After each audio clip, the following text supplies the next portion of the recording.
Les livres, ça permet d'entrer, de toucher à son émotion, à ce qui est la part la plus intime de soi. Et c'est important.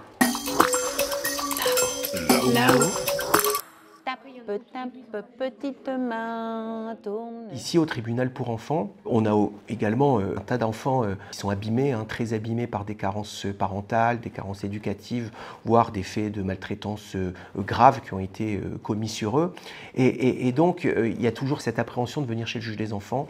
Quand ils viennent ici, ça n'est jamais véritablement pour rien, et que des décisions, parfois des décisions assez difficiles à vivre pour eux, vont être prises, qu'on décide de les retirer à leur famille, ou au contraire qu'on décide de les remettre dans leur famille après une période de placement. Et je me suis dit que durant les longs temps d'attente que peuvent subir parfois les familles et les enfants dans les couloirs du tribunal pour enfants de Béthune, les attentes avant les audiences, l'idée de faire venir la littérature jeunesse jusqu'ici pourrait s'avérer pertinente.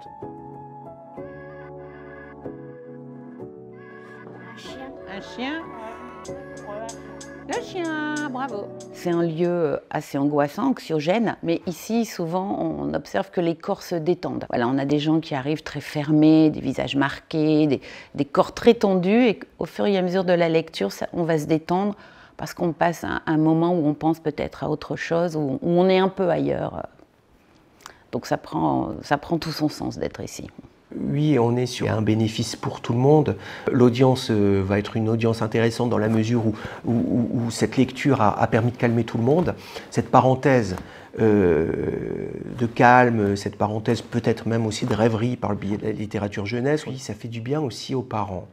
De voir que leurs enfants sont des enfants en capacité de rêver encore avec les histoires qu'on leur raconte. Une queue? Monsieur le chien? Dans un lieu comme ici, c'est surtout important d'avoir des livres qui font que les enfants vont voyager, vont être ailleurs, vont être dans le récit et vont oublier le lieu où l'on est. Dites-moi, monsieur Tortue. Là-haut.